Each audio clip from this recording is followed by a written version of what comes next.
Whatsoever I play, it's got to be funky. Hey,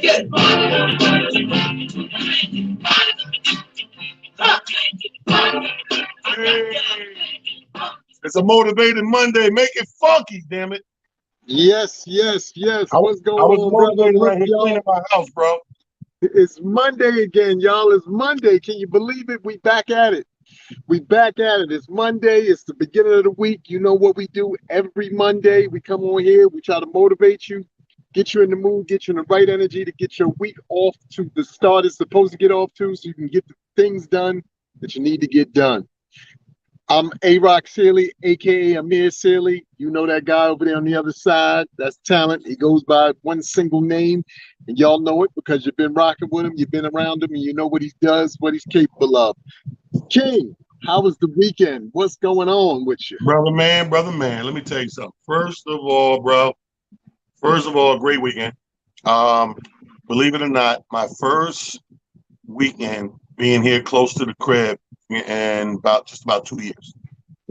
Nice. I didn't even realize that shit until Wow.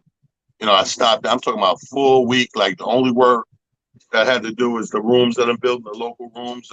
Shout out to my people on Valley Stream, Charlie Meanies. That's Wednesday, and shout out to my people on American Boulevard in Queens on Thursday at the Truth Lounge. Two great establishments with good food, by the way. There's some, you know, what I'm finding more and more, man. I'm finding more and more that you cherish the places with the good food Yes. because we assume because places are restaurants and they got food that's going to be. You can't assume it's going to be good. So the ones that have good food, I always mention that, always shout that out. Truth Lounge on Merrick Boulevard, great food. Had like a jerk, bourbon salmon thing. Oh, crazy. And then out there in Valley Stream, Charlie Meany's great chef in the kitchen, putting it down. So great weekend, brother. Was close home. Like I said, close to the best, right here in the backyard. So I got a lot of home stuff done, back and forth to working, And then Sunday, we're gonna talk about that in a minute. Football started. So, how was your weekend, first of all? Weekend was good, man. Your boy's still out here on the left coast, putting some business deals together, taking care of a few things. Just, soaking all this in before I get back on the East Coast and really hustle and grind like, we do when we home and when we on on a hustle and Right. grind. But just, the ability to be out here sometimes, man, and just get away from New York or get away from wherever you are. I encourage y'all, please do yourself that favor. Get on out there, see the world, check some other place other than where you're from.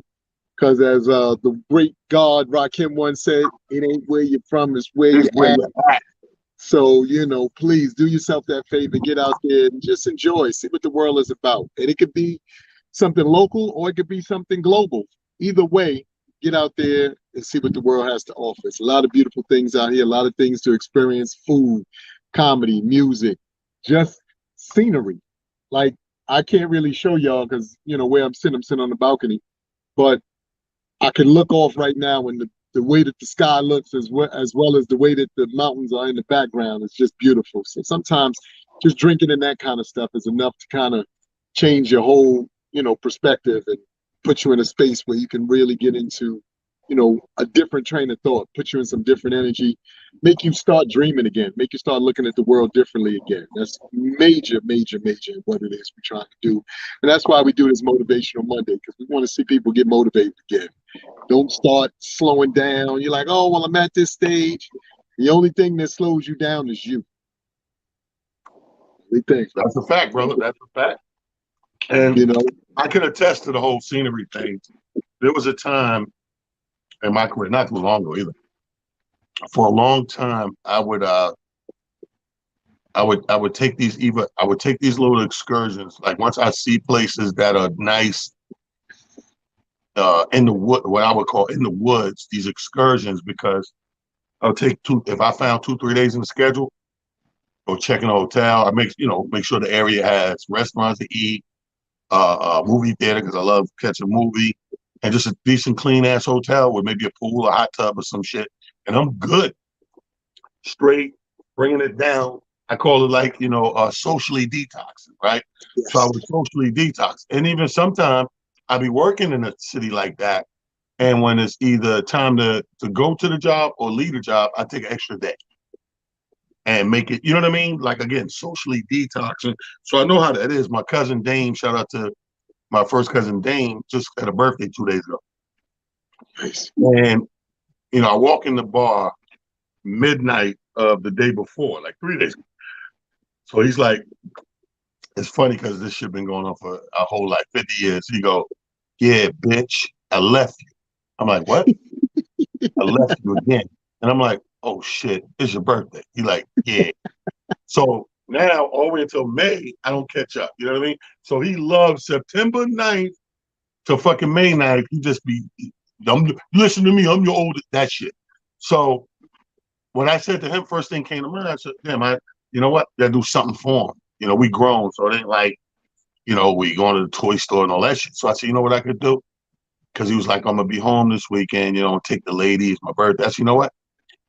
I'm gonna book a room right now while we sitting at the bar. I'm gonna book you a hotel room and just change the scenery. Just take a little drive, go check in that hotel, you and your girl, dinner, drink, whatever. Just change the scenery from the everyday shit you've been doing. It's your birthday, make it special, right? So on top of that, I'm in my phone. Come to find out, comedian extraordinaire Ian Edwards is playing the comedy club up in that area, Levity Live. So I said, oh shit. I text Ian. I said, yo, cuz, look. He's saying nothing. I say, do me a favor, man. You remember Dame? I said, you know, it's his birthday. Put him and his girl on the list. So Dame, you want to go? He said, hell yeah. So he got those two things for me, you know, tickets for the show, hotel room for a change of scenery. He came back. I seen him yesterday. He was like, bro, so I needed that. Like and I know how this is. Sometimes you don't even know you need something. Your body, bro. Your body. Like sometimes I'm tired, right? I come up, oh man, glad to be home. I need to take, but I'm thinking I may be more tired to the extent that I'm thinking. I'm thinking like, yeah, I just drop my bags and I'm gonna lay down, get this little night in, I'm good. And it be at the end of the wick, what I call the end of the wick, where God is like, nah, it's your crash. You crash. You ain't gonna be ready for 72 hours at least. And you don't know it, but your mechanism knows it, the universe knows it, Almighty knows it. And you know, you gotta bow down to that. Ain't no plowing through that, not if you want good results and not hurt yourself. You know what I mean? So just to attest of what you said about the change of scenery. So first things first, few things happen, bro. First of all, we'd be remiss if we didn't mention that the Queen died. Not Latifah, everybody calm down. Latifah's fine. Latifah is fine. Matter of fact, I just watched that movie with her and Ludacris called End of the Road on Netflix. Fucking good movie. Funny and good. So Latifah's fine.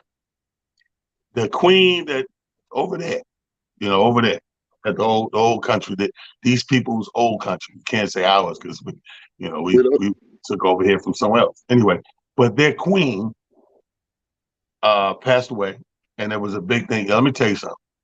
Every now and then, I like social media. I'm not gonna lie. Every now and then, it tickles the fuck out of me.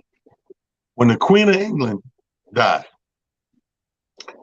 social media is such assholes. It was the funniest thing in the world because they went dumb hard to let you know that black people don't give a fuck. Like it was all of these, right? It was all of these fucking memes and shit. Man, I seen some shit in there. It was so funny, man. I seen this lady was like on her hospital deathbed, but she was like peeking up like this. And the caption said, the Queen at her funeral, making sure Meghan Markle. Oh shit, bro, I was fucking crying, man. But that's the truth though. Like, it's not a thing. Like when I see black folks get excited over that, I'm like really, inquisitive. I'm like, perplexed. I'm like, why is this? I said the same thing to you. I was like, and don't get me wrong. Somebody passing away is always sad to someone. Right. Let's just, get that out get that off the table. But I always do find it interesting, and especially when it comes to our entertainers in a real sense, how vested some of us become. And I'm like, they didn't know you from a can of paint. Like, I'm confused. You calling in, taking days. I'm gonna take a day off. I'm not gonna go in today. The Queen passed. She doesn't know you. Her kids don't know you. Like, the royal family has no clue that you exist. Prince Charles has never come to a barbecue you had. William and what you call it never played ball with you. Like, what you doing? We we will get vested in ways that just have you like, huh? And then, our girl, and God bless her, because she put up a very funny take, Onika. I don't know if you saw it, but she put up a very funny take on it and said, "So let me understand this. Everybody's upset about the queen dying, and the new chick who's taking over was the side chick who messed up." And when I tell you I could stop, I said, "Yo, Onika, this is hilarious. You're winning with this one for sure, for sure." I said, "Wow, I hadn't even thought about all of that." Because as time goes on, unfortunately, sometimes we just lose sight of certain things. We all forgot about Prince Diana, and to some degree, and whatever the case may be. And in all fairness, she would have been next in line. And unfortunately, she got murdered or whatever happened, some years back, and she's not around. But let's think about that. It would have been Diana's show, and that could have been pretty exciting. She stayed around. I mean, but here's the thing. The thing is, the chicks can't even fight over this one because this falls to Prince Charles, is now King Charles. Yep. He's the king. So the queen shit is over anyway because now the heir is a male, is Prince. Yep. This is the oldest prince ever. This nigga been a prince for 80 years. The only person happy she dead is right, Prince. That nigga leaned over that coffin and said, "Thank God." How long I've been waiting. Now, to your point, like you said, he 80. So this nigga's only a breath or two away. But this thing might change hands again. You like, he waited all that long only to hold it for like 2 seconds? Damn it, man. Listen, man. Hey, listen, whatever floats their boat, maybe somebody will get in there and make some sort of change. They don't have a great history when it comes to all this bad history that we're correcting anyway. So, like you said, anybody die, I don't mean to make light of that part because that's always a loss and that's always bad and that's always tough. I don't care who you are, a queen, a peasant, a homeless person, a doctor, a lawyer, it don't matter. Entertain, it don't matter. You're human first. And dying is always bad on you and yours. And prayers go out and condolences to the family and all that good stuff. This weekend kicked off the first week of football's back, first of all. Football's back. Football's back. And you're saying, why are you bringing up football, Motivation Monday? Because I noticed something. It's funny how all you got to do is pay attention sometimes. Some of the shit that we don't pay attention to, just keep moving, it's there, but we just didn't look at it. So this weekend, like I said, first week I'm home. All my work is around. I'm coming in my door every night. Waking up, making my own call. I'm home this week. So this is beautiful, right? So I'm paying attention to certain shit, I'm resting up, I'm good. And then during the football, and not even just Sunday, like leading right up because they knew it was the week, like right before Thursday, motherfuckers was hype and doing. I start seeing a few people out that called themselves taking a break, fake wino motherfuckers. I'm a social drinker. People like me know what the fuck we doing. Then you got these wino motherfuckers that go too hard, too many times a week. And I'm gonna take a break and a hiatus. Motherfucker, I ain't seen these motherfuckers in a minute. All of a sudden, mad faces, right? So I'm like, and then I thought about it Thursday, and then I thought about it again. So I'm like, oh, football's back. What it gave me a lesson. I said to Amir, I want to talk about this because there's a lot of men out there. And some women, ladies, because we all know these sports are no longer men only. A lot of women are coming out, not even if you're just not playing them. I'm talking about following them and knowing the stats and doing their due diligence and becoming newscasters and sportscasters, know their shit, and analysts. So I'm noticing that this time of year, the men get extra motivated. Now, my white friend said something that was really funny. He's been married about 17 years. He said some shit that's really, when I said that to him, I said, I noticed that. Boy. He said, yeah. He said, ask any housewife who got a husband that loves football. All her house duties get done more so, September to February. Every time that clump of time in between February and rolling back to September, hard time. You got to stay on this motherfucker 10 times, get the garbage taken out, blah, blah, blah. Because the dude said they do that so that when Sunday roll around, or if they go into the bar Thursday night football, Monday night football, definitely Sunday, that's their path. They get credits for that, so to speak. Like marriage credits where they can go and fucking fuck off for the day. You hear what I'm saying? Like, and I'm like, yo, that's crazy. You're motivated for the wrong reasons, but motivation nevertheless. So I thought it was very interesting that to tell people, even if you're not that person, find that thing like football is to most men that gets them hyped, energetic, and fucking motorized to go do whatever. Because men always complain about that, what we call that dead spot. And the dead spot doesn't necessarily happen at end of February after the Super Bowl because you still have the NBA. So the NBA takes it all the way up until, the games of April, starts to play up, take you into June. So it's really right after June, it's really like 3 months, almost 4 months, like a 3.5, 4 month thing in there where people, they start to get depressed, if you will. Lackadaisical, complacent, less motivated just because of that gap. Ain't nothing on. Now, here's the thing. When you don't have nothing on, something has to fill the void. What are we filling our voids with? Are we filling our voids with stuff that's detrimental and negative? Are we filling our voids with stuff that's positive and preparatory for the next season? Like you should be doing and planning some positive shit to get ready for the next season, because the seasons, they come every year, full seasons. 4 seasons go around a year and they keep coming. So you know that, okay, football's over, but it's coming back. So in the meantime, let me do blah, blah, blah, that's going to make next year even better for me. Which is sad if you're in a relationship. I always make a joke about, bargaining for some ass and shit like that, but God damn, it's fucked up. I mean, what do you think about football? First of all, are you one of those guys? Yeah. I mean, I'm like you, man. Yesterday was the first time, and the funny thing is, yesterday was the first time in a long time I could actually say I really did watch just about as many games as I could watch. Because normally, I kind of like in and out, or trying to do 50 different things. But yesterday I was out here. I saw the Pittsburgh game. I saw most of the Dallas game, and 2 other games, came on in between, the Chargers and Las Vegas. I saw most of that game.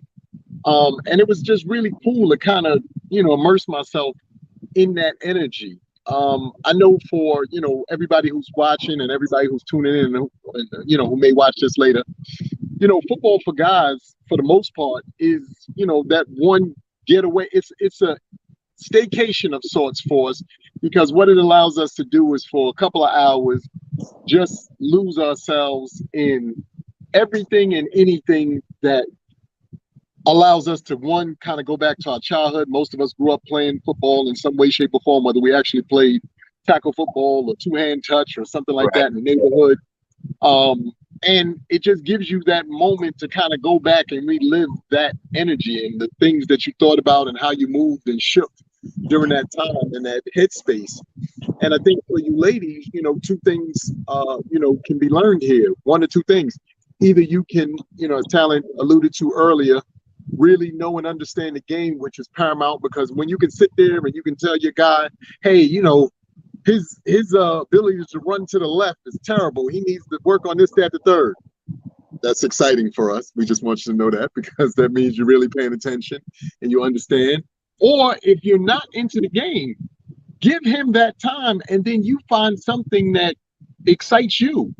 I know that, that time of year for a lot of you ladies, because it is the fall, and, maybe you do the, the changeover in your home. So you go from your summer colors and your summer, designs to, more like a fall kind of situation. Go to that Bed Bath & Beyond. Go to, some of these places that, you get a chance to go to.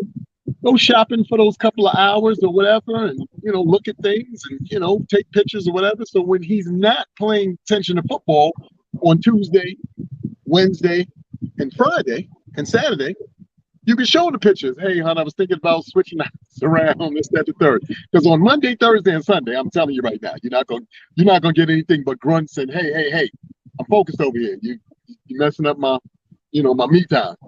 And I think that it's paramount to a relationship. Funny enough, I was looking at something recently, and I was saying to myself, it's amazing to me how we don't read each other as men and women.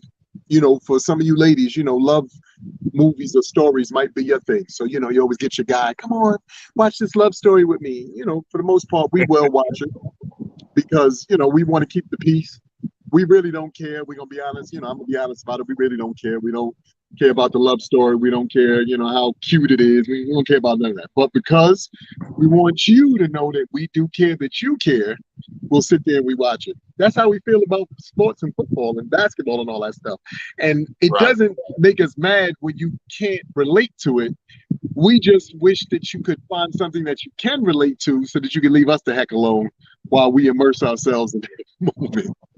I know that sounds jacked up, but it's the honest to God truth. Like, and the funny thing is, like, I'm almost smiling because I find that if you're in relationships, you find common ground. If you're a person who cooks or likes to cook, you Right. got the cooking channel. So you got all these chef shows that they have now and all these different competitions.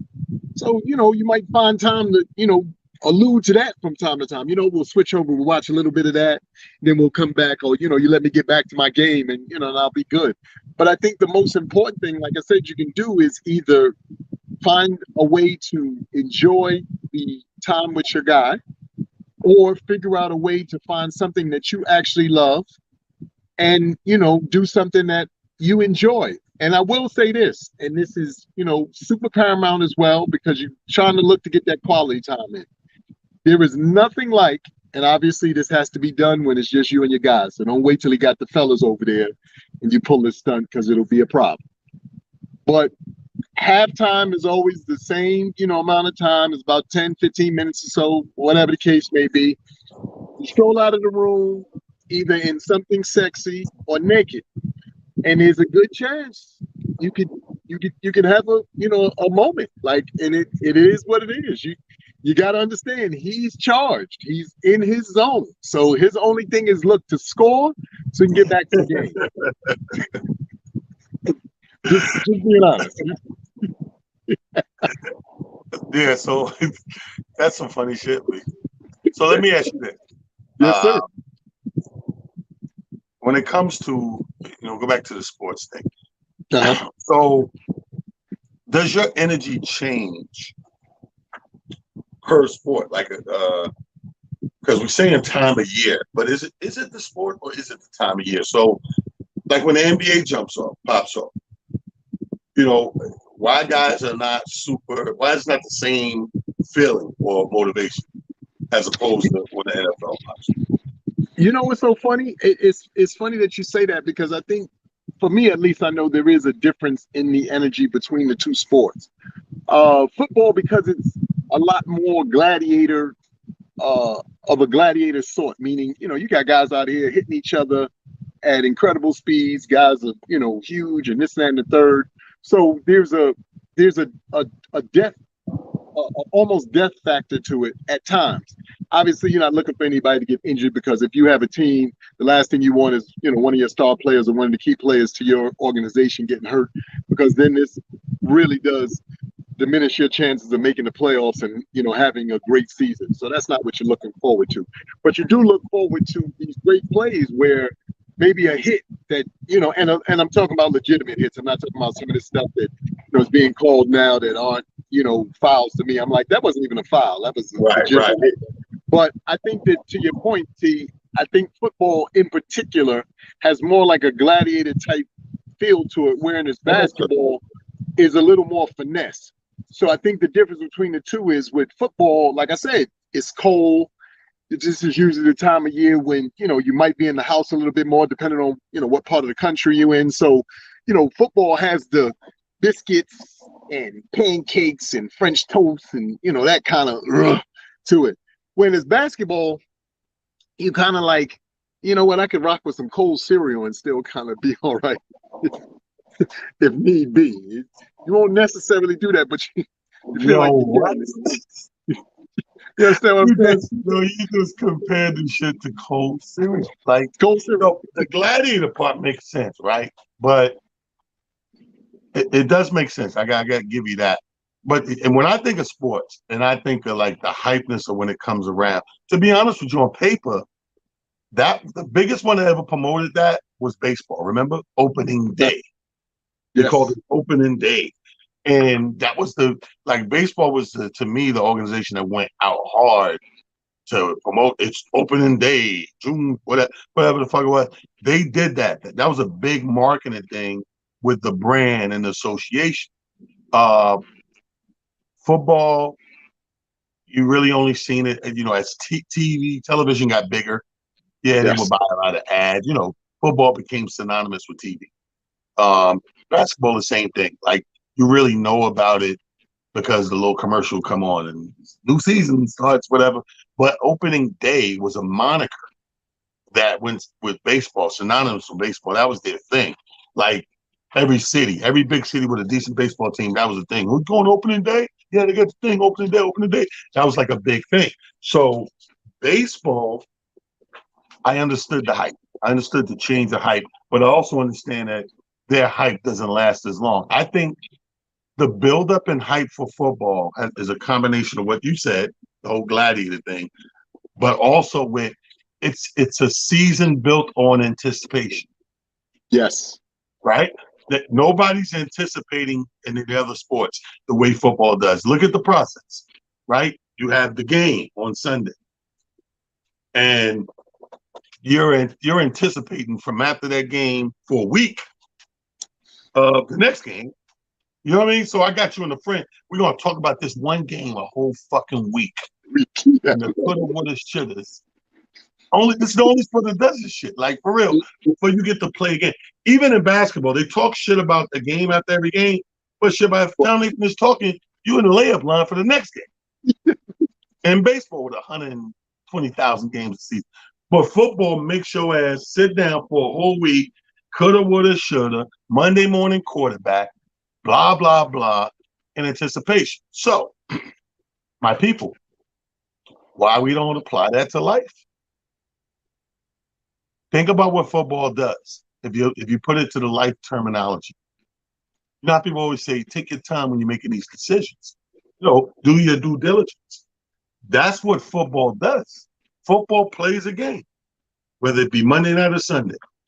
That whole week, forget what the announcers are talking about on television and us pundits on our sports shows.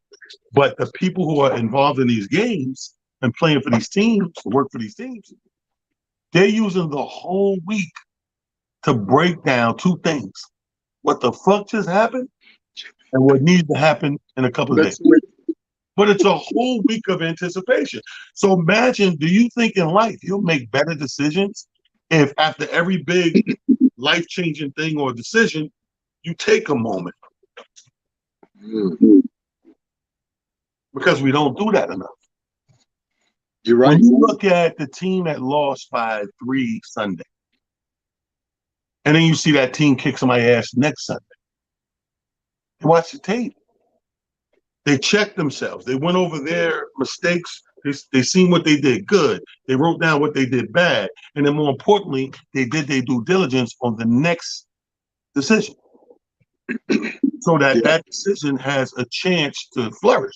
If you don't watch the tapes, you're just saying, flip a coin, anybody can win today. But if you're watching the tapes and you're doing your due diligence, you're saying that you want to win. You know what?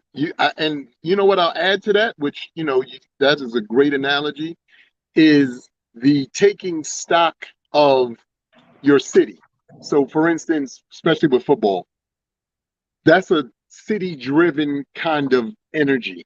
Like, depending on what city you in, or depending on if you're going to lie about the city that you're in, because there's a lot of people. I'm a San Francisco fan. You ain't never even been to California, bless your heart. But I get it. I understand. But the reason why I say that is because, to the point that you just made, you got to be vested in you. We take so much time to pop junk about our city and about our team.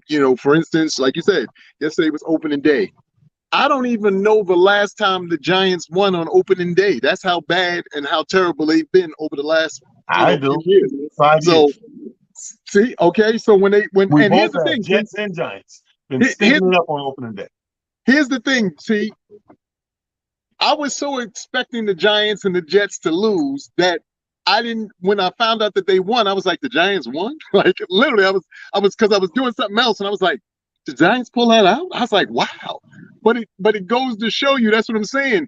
Once you're vested in a way that you like you said, either you're super in for the we got this win and I'm pumped about it. Like you said, I'm gonna talk smack to everybody at work. I'm gonna talk smack to the cab driver. I'm gonna talk smack to everybody on the train, whatever. If you're a losing team, though, you are quiet as a church mouse. You see the memes, they got people, leave me alone. Don't talk to me. Like kind of craziness. But you're right. If we utilize that same energy and applied it to our lives, and people really should, by the way, that's what Motivational Monday is about. When you look at your day, you can take it day by day, or you can take it week by week, as Talon just pointed out. Go back over the highlights. Go back over the things that you did well. Go back over the things that you might not have done so well. See what adjustments need to be made. The reason why someone such as myself, and I'm sure Talon could attest to this, to some degree for himself as well, why I love sports is because ultimately speaking, like you said, it's a super dope metaphor for life because you have the fact of teamwork. So that means building relationships. Yo, I don't really like this person, but I rock with him because there's an ends to a means in this particular situation. I can't say that, I totally don't, mess with them, but I know that, we got this show coming up. So I know he and I have to work together in order to complete this task of making a great show. You have accountability, singularly as well as a collective. So if you miss a block, you don't tackle somebody, you don't hold on to the ball. Now you put your team and yourself in jeopardy because what's going to happen is immediately we're going to talk about you. Immediately, we just gonna get on social media. Yo, son, there was a matter of fact, there was a pass play yesterday. Y'all talk about the bad man, and you know how I love to be the devil's advocate when it comes to my man up in Green Bay. You saw how wide open that cat was yesterday. I know he wanted to kill himself. He wanted to just continue running into the tunnel and go home. Son, you can't drop passes like that. It's one thing when, it's a tight situation, whatever. You are wide open, sir. That's a walk into the end zone. And you don't get a lot of those, when you're playing the game, such as these guys playing at the level that they're playing. So to your point, you're absolutely right. What we have to do, or what people should be doing, is taking their lives in a real sense and applying it to whatever sports they love and seeing how there are the things that make it similar and the things that make it different, but then making those adjustments because the coaches, the players themselves, the family members, because don't think that these players don't go home and don't hear from their family. Son, you drop that on national TV? Damn. Right. You But, gotta but listen to all that. to his attestament, the man did say something about that in off season, and people gave him hell because Aaron Rodgers kept it real, and he was like, "Well, these receivers, man, they're gonna have to get more consistent, blah blah blah." And people took that shit and ran with it and tried to make some beef in the organization and all that stuff. It just is what it is. Now, myself, well, what I do in my line of work, I'll be honest with you, I like that the terminology I just gave and the analogy. I like to use that in my personal life, but in my business life, I would be more like taking the page out of the NBA basketball playbook because like I said, you got games every other day, right? So you 40 of them at home and the other 42 on the road. So I like to apply that with what I do because by staying on stage and having a schedule like that where I get to hit that many stages in a week of time, in a month time, in a year time, that's what keeps me sharp. So in my business for what I do, I would apply the basketball thing. They have a much shorter time to do their due diligence for the next team. Sometimes it's the next day. Like sometimes literally the Spurs just kick my ass. I can't even sit in that for that long because goddamn it, the Rockets are tomorrow. Yeah. You goddamn Texas team just whooping our ass. You know what I mean? So that applies to the work ethic part. But like I said, the football thing in my personal life, I'm always dumbing down. I'm always taking time. You know, people get on me all the time, like, oh man, and it's funny because total opposite than my work person. My work person, I'm on time like a motherfucker. Like I don't play with time. Like even if you come in home and pick you up, all right, 7 o'clock. You ain't done at 7:01. And many a time people out there beeping, yo, son, I'm here. I'm like, nigga, it's 7:30. I'm gone. Oh, how you going? Niggas, you get it fucked up. Don't get it fucked up because I said, okay, I'll ride with you, that I need to ride with you. If I'm supposed to be somewhere, please believe I'm gonna be somewhere. Like by any means necessary, I'm gonna get where I gotta be. So that's the work ethic of it. And it's weird because, like I said, in the personal side, I can sit down, dumb it down, take a minute, think about this. Let's think about this shit. Because if we do this, blah, blah, blah. If we don't do this, boom, boom, boom. And apply it that way. I have no problem with the two sports. Now, baseball, that shit's a lot slower than anything I'm doing. You know what I mean? Like, baseball is me with the flu. You know what? You know what's so funny, T? As you know now, as you put it in that perspective, you're absolutely right. You know, those two sports give those immediate trains of thought. When it comes to baseball, you know what baseball is like? Baseball is like the whole journey of your life. Like if you were to look at from a child to where we are now, you and I, the same age. But if you were to look at it from that standpoint, that's what baseball is like, because the slowness of it, the way that the game is played, the way that things are talked about, and the adjustments that are made, because like you said, this is a long grind out, kind of thing. Shoot, I was looking, I see, I think it's Albert Pujols, if I'm not mistaken. He just passed Alex Rodriguez for fifth all time on the home run thing. I think yesterday he passed him. But I think to your point, you're absolutely right. That this is why so many men probably have such a fixation with sports, because in theory we can compare it to our lives and we can see how some of the things that we love about sports apply to what we do in life. Now, for you ladies, you may or may not be able to, apply it, just depending on whether or not, any of these sports are sports that you played, because there are some ladies who play basketball and there are some ladies who, play softball or baseball. So that's why I said, and then there's other sports, there's volleyball, the list goes on and on and on. I think you just hopefully have to look at whatever sports you've done. Track and field is another one. Over the long haul, if you run long distances, again, you're talking about something that takes some time. You can't be a sprinter and go into the 1500 or whatever the longer, distance running is, and use the sprint mentality. You're going to burn yourself out. You find yourself, out of that race quick, fast, in a hurry. So you got to slow down your pace. You got to, think about how over the long haul, you prepare for, something, such as this.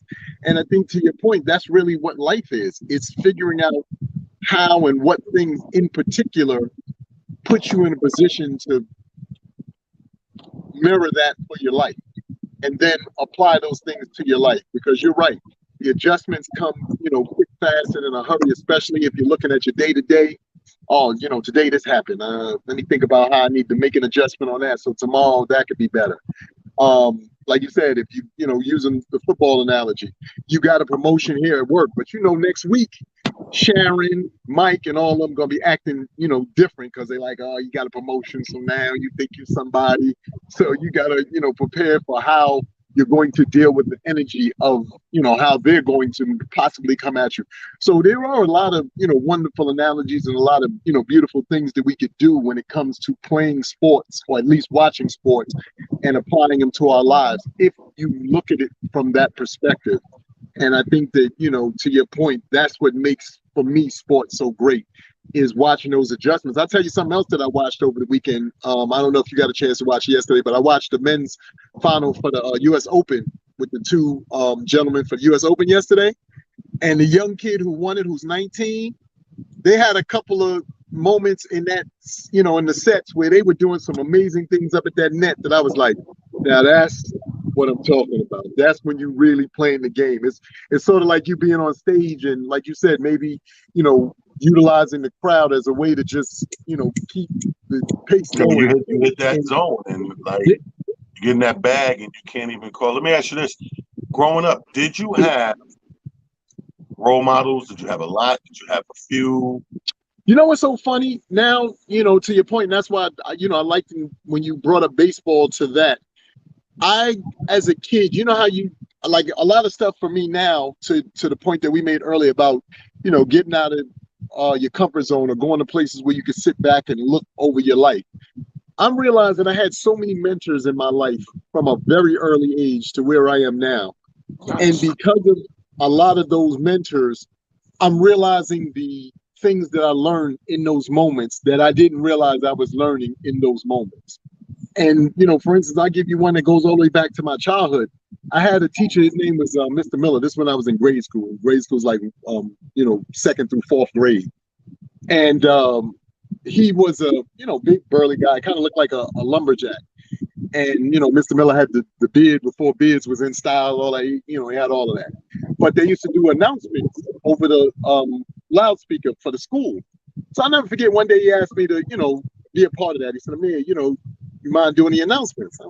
Okay, I don't care. I'm not thinking much of it. If you want me to do them, I'll do them. Right. And I went to do the announcements, but what really got me was one day he said, how about we put some music behind it? So I said, okay. I said, well, what you got?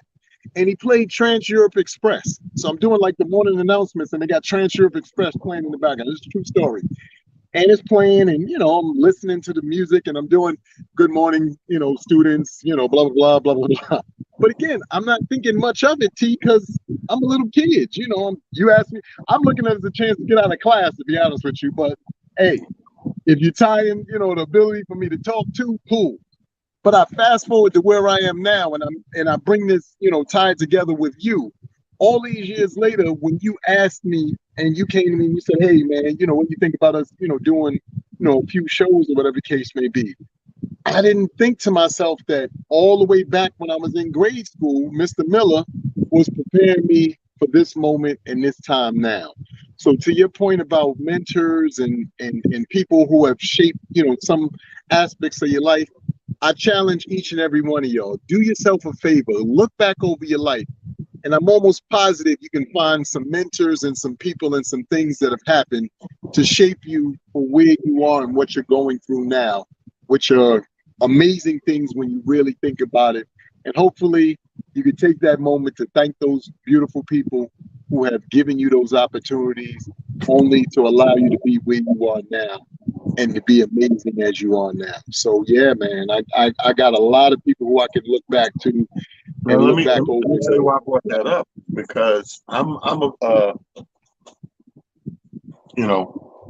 I ain't gonna say victim, but I've experienced this whole same thing, how you put it, like later on, a lot of this stuff is happening and you're not really picking up on it in real time. It ain't until later that you put the pieces to the puzzle and go, okay, cool. Because I remember saying to myself, if something about me stands out, I usually do some inner thinking, like why is that? Remember I tell you about the whole COVID thing?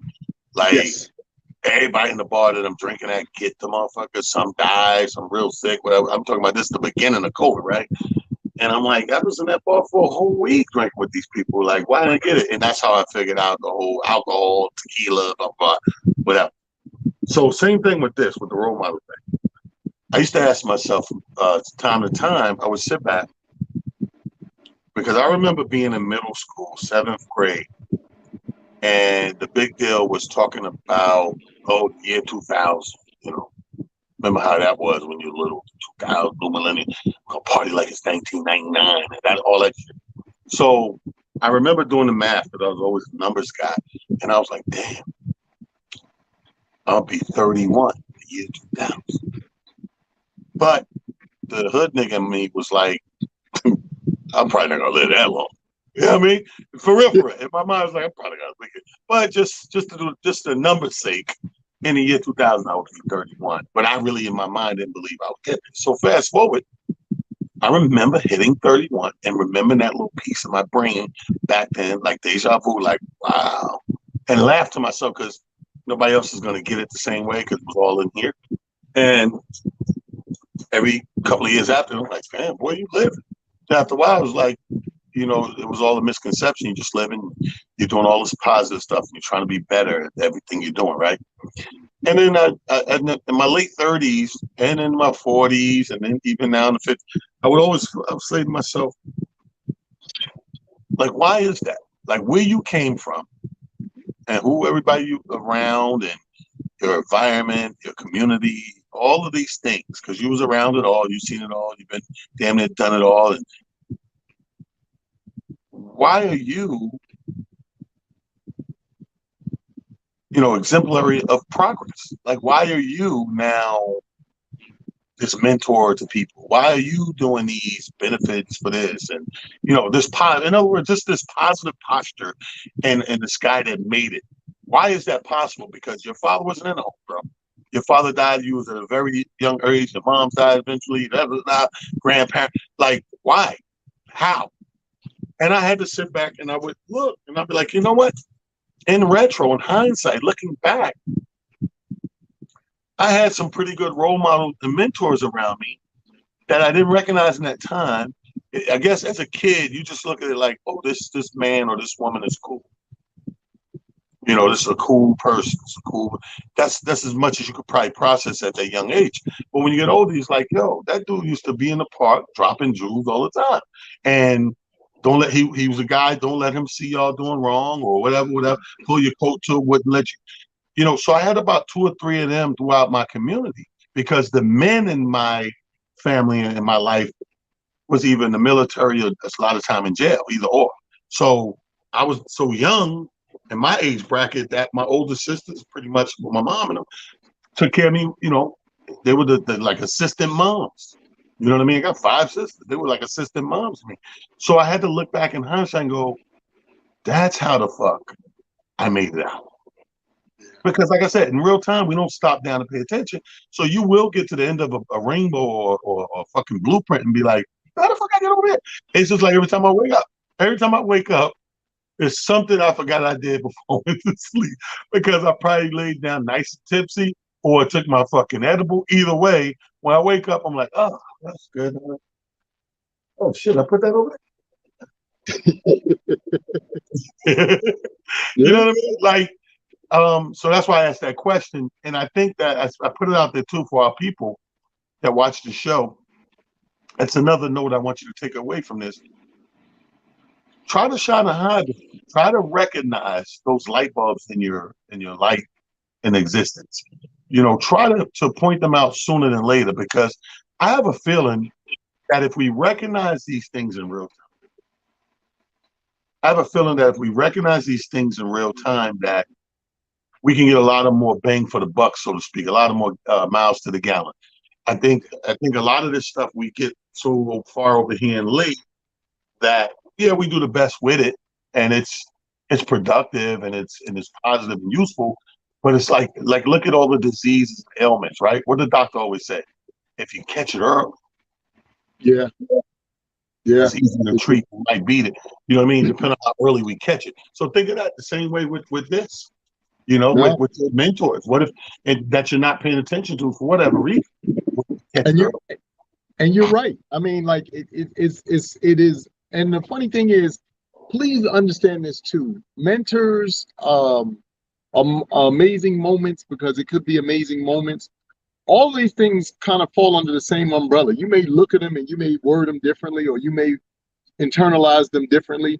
But trust and believe they all fall under the same umbrella because they have the same profound effect on you, which is putting you in a space, whether it be mentally or whether it be physically, where the outcome, 1 is positive and 2 is paid forward, as Talon just shared with us.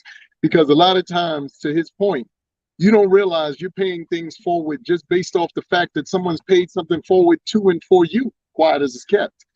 I've found myself as of late, you know, sometimes I could be in the grocery store or wherever, and I may pay for something for somebody just because or whatever. But it's also because I know people have been doing wonderful things for me or amazing things for me. And I'm like, if you don't realize the power in taking that same energy to do something nice for somebody else and the return on it, good, bad, and indifferent, then you're not paying attention. And the bigger thing is to pay attention. Don't just simply take for granted all of the amazing things that seemingly happen to and for you. There are reasons behind it. And usually it can, like I said, be pinpointed back to mentors. It can be pinpointed back to decisions and things that you've done and or beautiful people within your circle. I wanted to allude to this a little bit earlier before we, continue on. I never noticed this, T, because you mentioned this a second ago. Your birthday's the ninth, my birthday's the ninth, and you said your cousin's birthday's the ninth. I never Ain't paid that attention to crazy? it. Yeah, mine's is February 9th.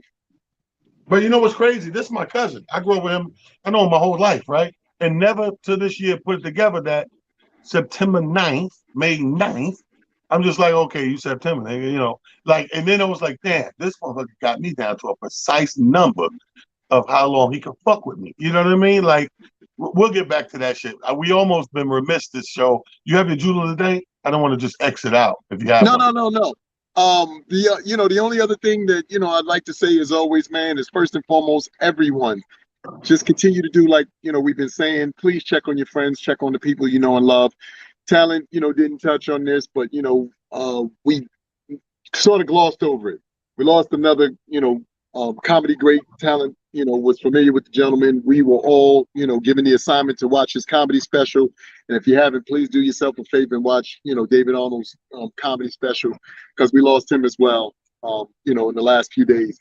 And I just, like I said, I always harken on stuff like that because, in all fairness, we always think that everybody's doing well. Our outward appearance is one thing, but sometimes, a lot of times, there are people who are suffering with things internally that they're not even, totally aware of. So just, checking on your friends. And if it means that, like I said, a text message, a phone call, in-person visit, if you can do it, you just never know how much that's going to lighten somebody's load or put somebody in the space and energy they need to be put in, because we So all are dealing with our I'm gonna challenges. piggyback off of that, and I'm gonna use that as the jewel of the day. Drop the drop, and I'm gonna steal Amir's jewel of the day. I got the jewel today because I like what you just brought up. Prophet Pete, give us the jewel.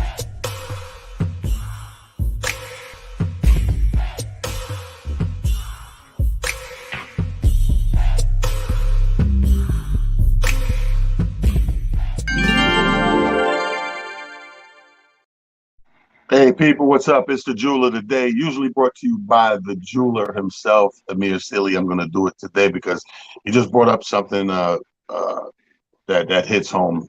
We lost our great friend, comedian David Arnold. And what it brought to mind and reminded me, I say reminded me, not brought to mind because it's always there, but it shined a high beam on it this past week. We've been heavy on this, give people their flowers while they hear things. And this is a living example of what we mean by that. Because here was a guy who put in damn near as much work as me, damn near as many years as me in comedy, and fought the system, if you will. There's those of us who doing it our way, let's just say that. And he was one of the greats to do that. And he made himself what we call a showrunner in Hollywood. I mean, he wrote, directed, produced, starred in, did stand up, but he was that guy that whenever they had sitcoms, like he was currently under contract with Nickelodeon, running some shows, and he did all this self-made. Was my point. And for his wife, his two daughters, beautiful queens, and he did that. He put that work in, and he did that on in his own way, in his own right and time, and still. You could see the apprehension of people not wanting to give the flowers and all that stuff. And as soon as the news hits, then he passed out the woodwork with flowers. I'm going to say what I say to my family, man. I don't want to just see you at a funeral. I got family members that live in the New York tri-state that I constantly invite out to shows to try to get out show. And it ain't got to be for me. It's for you to get out, see some of the fine entertainment that I can bring you. And then while we're there, we're relatives, so we get to kick it for a little while outside of a funeral. Yeah. Those are not really flowers to me. When people say give you your flowers while you're here, that's the only flowers I can smell. I can't smell the flowers that I'm not here. So it don't make that much sense to me to do it rather later than sooner. You know, we have these people walk amongst us, man. And whether it's our activists, our clergymen, our politicians, our fellow entertainers, our athletes, our moms and dads, and soccer moms, and karate teachers, it don't matter. If you know someone that's doing something on an ongoing basis and they're consistent, you know, that's what I like to reward. As a matter of fact, not that I like to, I do. I reward in comedy more so the consistent ones. So people, oh, T, why you book him 10 times, you book me 5 times. First of all, I'm gonna book everybody that can do the job because I'm a good guy like that. Well, yeah, he might got 10 to your 5 because he's consistent. I can turn my back, I can hand him the microphone and go take a shit if I want it as the host. But know that it's going to be all right. I'm going to stick in the shit, wipe my ass, wash my hands, get back in the room. But the guy that's not consistent, you can't set your watch to it. It's hit or miss. It's like, it's going to be a good night. It's going to be a bad night. You don't know. So the jewel of the day is people like Amir said, you never know. Check on it. And part 2 of that is this comes down to your health. A lot of us live a certain type of lifestyle over a certain type amount of years. And we think that when we get the news down the line that, hey, man, you got this, whatever, we think that, oh, okay, well, let me just jump on this little diet. Let me lose 15 pounds. Let me eat kale. Let me do more water, boom, boom, boom. And then you do that for whatever amount of time, and that person still, that ailment, succumb to that ailment and pass away.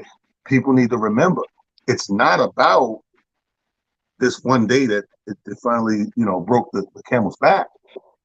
It's about those thousands of days that led you to this position of the straw that broke the back. So let that be the jewel for the day. Thank you, Amir, letting me get your jewel moments in there and, you know, get that across, because I have that conversation more times than I care for. And I understand. You know what I mean? I understand. So people that don't understand, like, oh, he was doing so good, and you know, he lost the weight, and he was da da da. People, what kills you usually is internal. Facts. People put band-aids and slings and shit on the external all day. People have operations, replate, you know, restructure bones and put sockets back in, and that external stuff. People usually, unless it's some rare shit like a bullet to the brain or stab in the heart, motherfuckers recover from the extra. It's the internal stuff that you've been accumulating over said amount of years that or neglecting. Yeah. Or neglecting, so, depending on which perspective. You need to keep that in mind, you know what I mean? Yeah. Or neglecting, because you know, you're absolutely right. And I'm with you. I just, you know, challenge everybody. I know I'm not sure she's tuning in.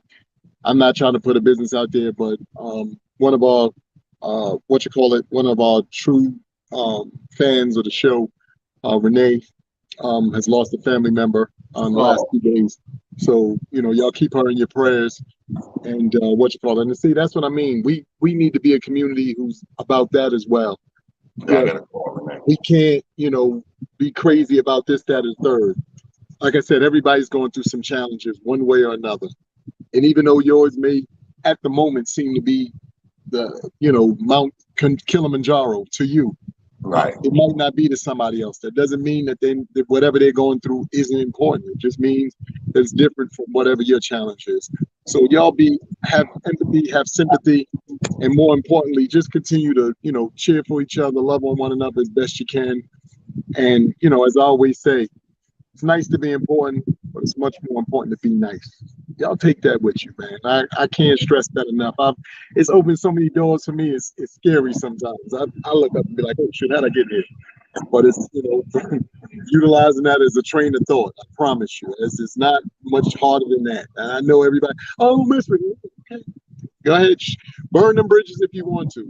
That might be the only bridge you have to cross back over. Some of y'all can't swim, so cut it out. You know what I mean? No, yo, listen, I didn't know that. As soon as we get up, I'm definitely gonna put a call to Renee. Renee, our good friend, like you said, one of our day ones. Condolences and prayers go out to you and the fam.